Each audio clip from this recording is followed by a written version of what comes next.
Hello everyone, আসসালামু আলাইকুম। Welcome back to my channel. তো বন্ধুরা, আজ নিয়ে হাজির হয়ে গেলাম অতি সুস্বাদু ও লোভনীয় একটি রেসিপি। সয়াবিন দিয়ে যে এত মজার রেসিপি তৈরি করা যায় আগে কিন্তু জানা ছিল না। এই রেসিপিটি যখন বানিয়ে খেয়েছি তারপর কিন্তু আমি বারবার ট্রাই করছি। তো চলুন রেসিপিটা শুরু করি।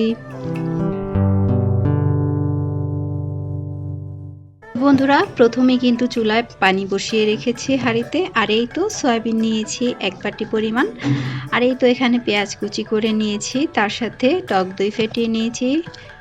আর এই তো আলু কেটে নিয়েছি, তার সাথে একটা টমেটো নিয়েছি। আর এখানে কিছু স্পেশাল মশলা নিয়েছি, জিরা নিয়েছি, পাঁচফোড়ন নিয়েছি, 2টা শুকনো মরিচ নিয়েছি, তার সাথে কিন্তু নিয়েছি ধনিয়া, আর নিয়েছি এলাচ, দারচিনি, লবঙ্গ। তো এগুলো কিন্তু শুকনো খোলায় আমি ভেজে টেলে নেব। আর এই তো পানিটা গরম হয়ে যাওয়ার পর কিন্তু দিয়ে দিচ্ছি এখানে সয়াবিনগুলো দিয়ে, তারপর ঢেকে দিলাম। এখানে কিন্তু 5 থেকে 7 মিনিটের মতো আমি ফুটিয়ে নিয়েছি। আর এখন কিন্তু হয়ে গেছে। চুলা থেকে নামিয়ে এটা কিন্তু আমি ঠান্ডা করে নিয়েছি। আর এই তো একটু ঠান্ডা পানি দিয়ে ধুয়ে তারপর কিন্তু পানিটা আমি চিপে বের করে নিয়েছি। আর এরপর কিন্তু একটা মিক্সিং জারে দিয়ে দিচ্ছি। আর এই তো দেখতেই পাচ্ছেন সবগুলো এখানে পানি বের করে নিয়েছি। আর এর সাথে কিন্তু দিয়ে দিচ্ছি এখন সামান্য পরিমাণ কিছুটা পেঁয়াজ কুচি। আর এরপর কিন্তু এটা আমি ব্লেন্ড করে নিব। আর এই তো এখন কিন্তু আরেকটা প্যান বসিয়ে দিলাম চুলায়। আর এই তো শুকনো খোলায় কিন্তু এখন মশলাগুলো সব ভেজে নেব। তো দেখতে পাচ্ছেন এখানে কিন্তু মশলাগুলো ভেজে নিয়েছি। আর এই তো এখানে কিন্তু সয়াবিনটা আমি ব্লেন্ডার করে নিয়েছি। তো এখানে একটা পাত্রের মধ্যে আমি নিয়ে নিচ্ছি সব কিছু। আর একে একে সবগুলো উপকরণ এখন কিন্তু আমি অ্যাড করে দিব। দিয়ে দিচ্ছি এখানে মরিচ গুঁড়ো, হলুদ গুঁড়ো, আর ওই যে মশলাটা ব্লেন্ড করে নিয়েছিলাম তো শুকনো উপকরণ ওইটা দিয়ে দিচ্ছি। আর এখানে দিয়ে দিলাম 2 চামচ আটা।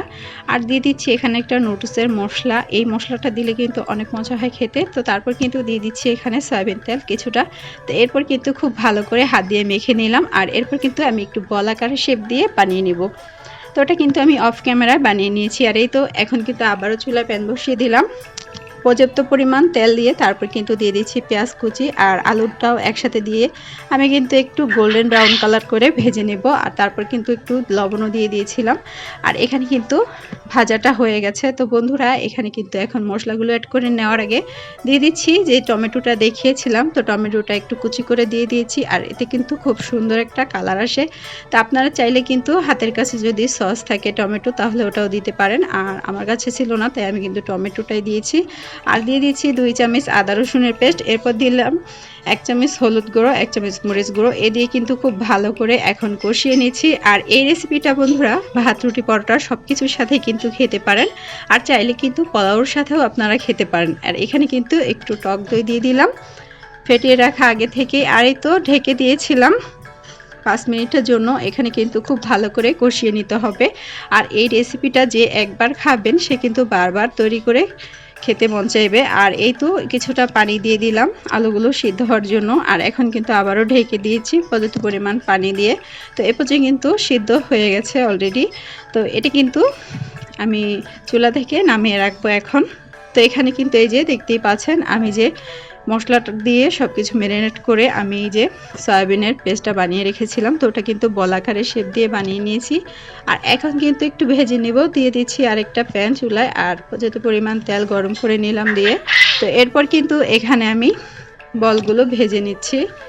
আর এইভাবে একটু করে নিলে কিন্তু খুব গোল হয়। তাই আমি কিন্তু আবারও একটু হাত দিয়ে দিয়ে দিচ্ছি এভাবে করে। আর এই তো একইভাবে কিন্তু সবগুলো বল আমি ভেজে নিব।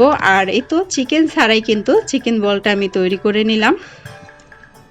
তো বন্ধুরা, এটা কিন্তু কেউ যদি প্রথমবার খায় সে কিন্তু বুঝতেই পারবে না যে এটা চিকেন ছাড়া বানানো। তো ভালো লাগলে কিন্তু একবার ট্রাই করতে পারেন এই রেসিপিটা। আর সয়াবিনের মধ্যে কিন্তু রয়েছে অনেক পুষ্টির গুণাগুণ। তো বাচ্চাদের জন্য কিন্তু খুব একটা হেলদি খাবার হয়। আর বড়রাও কিন্তু অনেক মজা করে খাবে এই রেসিপিটা। আর এই তো এখন কিন্তু আবারও চুলায় প্যানটা বসিয়ে দিয়েছিলাম। তো আলুগুলো খুব ভালো করে কষানো অবস্থায় কিন্তু ওই যে ভেজে রাখা সয়াবিনের বলগুলো, চিকেন বলগুলো আমি দিয়ে দিচ্ছি। তো চিকেন ছাড়া চিকেন বল শুনতে জানি কেমন মনে হয় তাই না, কিন্তু খেতে কিন্তু অনেক মজা হয়েছিল। চিকেন বলকেও কিন্তু হার মানায় এই রেসিপিটা। তো ফাইনালি এখানে কিন্তু হয়ে গেছে। তো আমি সবশেষে কিন্তু চুলা থেকে নামানোর আগে দিয়ে দিচ্ছি 1 চামচ চিনি, আর ভাজা যে মশলাটা বানিয়ে রেখেছিলাম গরম মশলা, ধনিয়া, পাঁচফোড়ন সব কিছু দিয়ে, তো ওটা থেকে 1 চামচ দিয়ে দিলাম। আর এই তো মাশাআল্লাহ হয়ে গেছে। তো ফাইনাল লুকটা আমি কিন্তু আপনাদের সাথে দেখিয়ে দিলাম। বন্ধুরা দেখতেই পাচ্ছেন কতটা লোভনীয় হয়েছে। আর এই রেসিপিটা কিন্তু খেতে হয়েছিল অনেক মজার। একবার হলেও বাড়িতে ট্রাই করতে পারেন। তো ভালো লাগলে ভিডিওটা অবশ্যই লাইক, কমেন্ট, শেয়ার করবেন। আর চ্যানেলটিকে সাবস্ক্রাইব করে পাশে থাকতে পারেন। পাশে থাকা বেল বাটনটি ক্লিক করে রাখবেন আমার নিত্য নতুন ভিডিওগুলো পেতে। আল্লাহ হাফেজ।